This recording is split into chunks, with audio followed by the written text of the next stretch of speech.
यदि आप अपना फ्यूचर सिक्योर करना चाहते हैं, तो सबसे ज़्यादा ज़रूरत पड़ती है धैर्य की, अनुशासन की और एक स्मार्ट इन्वेस्टमेंट प्लान की, जिससे आप एक छोटी रकम से भी आने वाले कुछ सालों में एक बड़ा फंड बना सकते हैं। अगर मैं आपसे ये कहूँ कि यदि आप एसबीआई के म्यूचुअल फंड में मात्र 50,000 रुपए एक बार निवेश करते हैं, तो आने वाले कुछ सालों में 47 लाख का बड़ा फंड बना सकते हैं। तो क्या आपको यकीन होगा? शायद नहीं। यहाँ पर कंपाउंडिंग का जादू काम करता है। सही फंड का चुनाव अगर आपने किया है, तो सबसे अच्छी बात यह है कि इसमें उम्र की भी कोई पाबंदी नहीं होती, ना ही किसी मोटी रकम की ज़रूरत होती है। बस अगर ज़रूरत होती है तो आपके धैर्य की, अनुशासन की और आपके निवेश के लिए एक स्मार्ट प्लान की। नमस्कार दोस्तों, स्वागत है आप सभी का आपके अपने चैनल में। आज मैं आपके लिए लेकर आई हूँ एसबीआई का एक ऐसा फंड जिसमें महज 50,000 सिर्फ एक बार निवेश करके आने वाले कुछ सालों में 47 लाख का एक बड़ा कॉर्पस तैयार किया जा सकता है। दोस्तों, एसबीआई में बहुत सारे फंड्स हैं, पर हम जिस फंड की बात कर रहे हैं उसका नाम है SBI Magnum mid cap fund direct plan growth. इस फंड को चुनने का रीजन सिर्फ इसका रिटर्न नहीं है, बल्कि ये फंड लॉन्ग टाइम के लिए एक अच्छी वेल्थ बनाने की जबरदस्त मशीन बन सकता है। तो आज की वीडियो में हम जानेंगे इस फंड का इतिहास और परफॉर्मेंस, रिटर्न कितना मिला अब तक, 50,000 रुपए के वन टाइम निवेश से जो जो 47 लाख का फंड है वो कितने समय तक पूरा हो जाएगा, एंड इसमें रिस्क कितना है, टैक्स कैसे लगता है, और इसमें सबसे इंपॉर्टेंट चीज निवेश कैसे करें। यदि आप अपने लिए एसबीआई का एक अच्छा फंड सर्च कर रहे हैं, वीडियो को जरूर देखें। चलिए शुरू करते हैं। सबसे पहले चलिए हम फंड के बारे में जानते हैं। इस फंड का नाम है SBI Magnum mid cap fund direct plan growth. जी हाँ दोस्तों, किसी भी म्यूचुअल फंड में अगर आप निवेश करते हैं तो वहां पे दो आपको प्लान दिखते हैं, एक रेगुलर प्लान, एक डायरेक्ट प्लान। तो में डिफरेंस ये है, रेगुलर प्लान में आपको एक्सपेंस रेशियो थोड़ा ज्यादा देना पड़ता है, डायरेक्ट प्लान में रेगुलर प्लान के मुकाबले कम देना पड़ता है। तो यहाँ पे हमने डायरेक्ट प्लान ग्रोथ को चुना है। अब इसकी जो लॉन्चिंग डेट थी वो जनवरी 2013 में थी। जनवरी 2013 से अब तक इस म्यूचुअल फंड का जो एयूएम है यानी एसेट अंडर मैनेजमेंट है वो 22,011.53 करोड़ रुपए का है। आप खुद सोचिए कि इतना बड़ा एएमसी है जिस फंड का, तो लोगों का निवेश भरोसा तो यहीं से ही समझ में आता है कि कितना मजबूत है। भरोसा ही इस फंड को काफी ज्यादा मजबूत बनाता है। इस फंड का 15 सितंबर 2025 तक का जो एनएवी प्राइस है वो 257.41 रुपए है। मतलब एनएवी प्राइस को कहते हैं यूनिट्स, यानी यदि हम इस म्यूचुअल फंड को बाय करते हैं तो जो हमें प्रति यूनिट प्राइस मिलेगा वो 257.41 है, यानी 257.41 की एक यूनिट मिलेगी। रिस्कोमीटर के हिसाब से ये फंड भी वेरी हाई रिस्क की कैटेगरी का है, और अगर कहें तो ये जैसे कि एक मिड कैप फंड है तो इसमें वॉलेटिलिटी भी ज्यादा होती है। ये फंड उन कंपनियों में निवेश करता है जो कि मिड कैप कैटेगरी में आती हैं। मिड कैप कैटेगरी का मतलब ये होता है लार्ज कैप से जो छोटी कंपनियां होती हैं और स्मॉल कैप से जो बड़ी कंपनियां होती हैं। ये उन कंपनियों में निवेश करता है जिसमें बहुत अच्छे रिटर्न मिलने के चांसेस भी होते हैं और बहुत अच्छा ग्रोथ होने के भी चांसेस होते हैं। अब इस म्यूचुअल फंड का प्रदर्शन या फिर परफॉर्मेंस देखें तो पिछले 3 सालों में इस म्यूचुअल फंड ने 14.75% का रिटर्न बनाकर दिया है। वहीं पे बात करें पिछले 5 सालों के रिटर्न की तो 26.71% का रिटर्न है। और अगर बात करें जब से ये फंड लॉन्च हुआ है यानी 2013 से लेके अभी तक, इस फंड ने तकरीबन 20% का एनुअलाइज रिटर्न बना के दिया है अपने इन्वेस्टर्स को। मतलब यदि किसी व्यक्ति ने 2015 में 1 लाख रुपए भी लगाए होते ना, और इस म्यूचुअल फंड का एवरेज रिटर्न हम 25% का मान के चलें या फिर मिला होता, तो 2025 तक इस फंड की वैल्यू जो 1 लाख रुपए आपने लगाई थी 9,31,000 रुपए के लगभग हो जाता। यानी 1 लाख से सीधे 9 लाख। यही होती है पावर ऑफ कंपाउंडिंग, यही होता है समय का बेनिफिट। यानी हम अगर निवेश करते हैं और हमने समय दिया तो हमारा फंड कहां से कहां पहुंच जाता है। चलिए, ये तो बात हुई रिटर्न की। अब इस फंड में कोई व्यक्ति निवेश करना चाहता है तो कैसे निवेश कर सकता है। देखिए, किसी भी म्यूचुअल फंड में निवेश करने के लिए दो ही तरीके होते हैं, पहला एसआईपी, दूसरा लमसम। एसआईपी का मतलब ये होता है कि आप हर महीने छोटी छोटी अमाउंट जमा कर सकते हैं। इसमें आप महज 500 रुपए प्रति माह से शुरुआत कर सकते हैं, और इसकी मैक्सिमम की कोई भी लिमिट नहीं है, न्यूनतम है शुरुआत की राशि 500 रुपए। लमसम की बात करें यानी वन टाइम इन्वेस्टमेंट की बात करें तो केवल 5,000 रुपए से लमसम भी किया जा सकता है, अधिकतम की कोई भी लिमिट नहीं है। अब बात करते हैं क्या उम्र की बाउंडेशन है, तो बिल्कुल नहीं, इसमें कोई भी न्यूनतम और अधिकतम उम्र सीमा नहीं होती।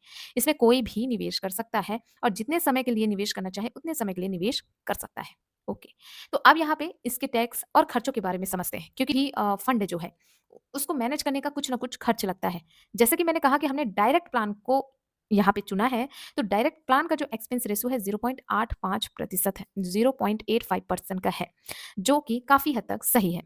एग्जिट लोड की बात करें तो अगर आप 1 साल से पहले पैसे निकालते हैं तो आपको 1% का चार्ज लग सकता है।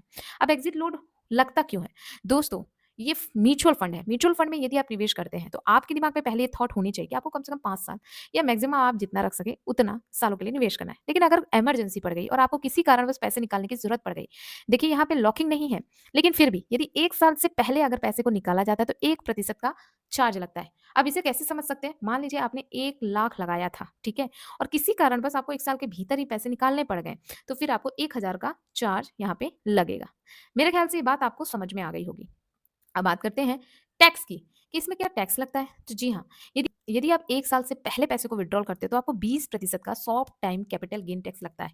जी हाँ दोस्तों, इसीलिए हो सके तो 1 साल के बाद पैसे निकालें, आपको ये short time capital gain tax नहीं लगेगा। तो फिर 1 साल के बाद कितना टैक्स लगेगा? दोस्तों यदि आप 1 साल के बाद पैसे निकालते हो तो 12.5% का long time capital gain tax लगता है। अब यहाँ पे आपको सरकार के द्वारा 1.25 यानी सवा लाख के रुपए के लगभग छूट मिलती है, ये सब्सिडी मिलती है। उसके ऊपर जो आपका रिटर्न बनता है, उस पे टैक्स लगता है। मेरे ख्याल से आपको खर्च और टैक्स के बारे में पूरी अच्छी तरह से जानकारी मिल गई होगी। अब चलिए हम ये जान लेते हैं कि ये फंड आखिरकार किन कंपनीज में निवेश करता है। जैसे कि हमने स्टार्टिंग में बताया कि मिड कैप कंपनीज में निवेश करता है, तो आखिरकार इसके पोर्टफोलियो में कितनी कंपनीज हैं? दोस्तों इस फंड की अगर पोर्टफोलियो की बात करें तो इसमें 59 कंपनीज की होल्डिंग है, जैसा कि आप स्क्रीन पर देख सकते हैं, जिसमें सबसे ज्यादा है सुदर्शन फाइनेंस, श्री श्रीमेंट, एचडीबी फाइनेंस और भी बहुत सारी कंपनियां। इसे आप चेकआउट कर सकते हैं। अब चलिए हम आते हैं मुद्दे की बात पर कि कैसे 50,000 के निवेश से 47 लाख का फंड बनाया जा सकता है। दोस्तों जैसा कि आपने पास्ट रिकॉर्ड देखा, इस म्यूचुअल फंड ने काफी अच्छा परफॉर्म किया है। हम मान के चलते हैं कि आगे चलकर ये हमें मात्र 20% का ही रिटर्न देता है। तो चलिए अब हम ये जानते हैं कि 20% के औसत रिटर्न से कितने समय में कितना रुपए या फिर कितना फंड बनाया जा सकता है। तो कैलकुलेटर की मदद से हम इसे कैलकुलेट करेंगे। हम यहाँ पे वन टाइम इन्वेस्टमेंट की बात करते हैं। एसआईपी भी आप कर सकते हैं, बट हमने यहाँ पे आज वन टाइम इन्वेस्टमेंट की बात की। तो अगर कोई 50,000 रुपए इसमें निवेश करता है, ठीक है, अगले 10 सालों के लिए, तो एक्सपेक्टेड रिटर्न रेट 20% के हिसाब से इसकी जो वैल्यू बनेगी वो कितनी बनेगी? दोस्तों आपने निवेश किया 50,000 रुपए का, जिसमें आपको जो एक्सपेक्टेड रिटर्न मिलेगा 2,59,587 रुपए का मिलेगा। देखिए ये जो रिटर्न है वो एक्सपेक्टेड है, ठीक है। और आपके टोटल फंड की वैल्यू बनेगी आपके निवेश अमाउंट को मिलाकर 3,09,587 रुपए। तो देखा आपने छोटे से निवेश से कैसे इतना बड़ा रिजल्ट मिला आपको। यहां पर काम करता है कंपाउंडिंग। अगर आपने इसी निवेश को आने वाले 15 सालों तक के लिए जारी रखा, तो सिर्फ 50,000 रुपए के इन्वेस्टमेंट पे 20% के एक्सपेक्टेड रिटर्न रेट से आपको जो एस्टिमेट रिटर्न मिलेगी वो लगभग 7,20,351 रुपए की मिलेगी। और आपके फंड की वैल्यू बन जाएगी 50,000 को ऐड करके 7,70,351 रुपए की। वहीं पे यदि किसी व्यक्ति ने इसी फंड पर 50,000 की वैल्यू को 20 सालों तक के लिए निवेश करके रखा, 20 सालों में 20% के एक्सपेक्टेड रिटर्न रेट से जो एस्टिमेट रिटर्न बनेगा 18,66,880 रुपए का बनेगा और टोटल फंड की वैल्यू हो जाएगी 19,16,880 रुपए। अब वहीं पे किसी व्यक्ति ने यदि इसे 25 सालों के लिए निवेश कर रखा, तो 25 सालों में आप देखेंगे समय की ताकत और कंपाउंडिंग की ताकत। यहाँ पे देखिए महज आपने निवेश किया 50,000 रुपए और उसे लगाकर छोड़ दिया आने वाले 25 सालों के लिए। 50,000 रुपए की धीरे धीरे ग्रोथ होती जाएगी और आने वाले 25 सालों में आपके पास जो ब्याज होगा वो 47,19,811 रुपए का होगा, जिससे आपके टोटल टोटल फंड की वैल्यू बनेगी 50,000 को ऐड करके 47,69,811 रुपए का। यहाँ पे देखा आपने कि कैसे एक छोटे निवेश से आपने इतना बड़ा कॉर्पस बना लिया। अब आप में से बहुत सारे लोग मुझे कमेंट करेंगे 25 साल का समय बहुत ज्यादा होता है। मैं समझती हूँ इस बात को। चूंकि हमारे पास फंड कम है दोस्तों, हमारे पास पैसा कम है, इसीलिए हमें समय देना होगा। देखिए अगर आप म्यूचुअल फंड से पैसे बनाने चाहते हैं तो फिर आपको दो चीजों पर फोकस करना है। या तो अच्छी वेल्थ पाने के लिए आपके पास पैसा ज्यादा हो, और यदि आपके पास पैसा नहीं है तो फिर आपको लंबे समय तक निवेश करना होगा। तो जितना ज्यादा समय आप देंगे उतनी अच्छी वेल्थ बनेगी। और अगर आप समय नहीं दे सकते तो फिर आप ज्यादा अमाउंट इन्वेस्ट करिए, जिससे आपको रिटर्न भी उतने ही अच्छे मिलेंगे। देखिए ये वीडियो सिर्फ एजुकेशन पर्पज से थी, यहाँ पर हम कोई फाइनेंशियल एडवाइस नहीं दे रहे हैं आपको, सिर्फ जानकारी के लिए वीडियो बना रहे हैं कैसे आप एक छोटे से इन्वेस्टमेंट से एक बड़ा फंड बना सकते हैं। उम्मीद करती हूँ आज की वीडियो आपके लिए बहुत बहुत ही खास होगी और बहुत ही हेल्पफुल होगी। तो एसबीआई का ये फंड जो कि भारत की सबसे बड़ी भरोसेमंद कंपनी है, इसका ट्रैक रिकॉर्ड भी वाकई प्रेरणादायक है। आप चाहे तो खुद से भी चेकआउट कर सकते हैं।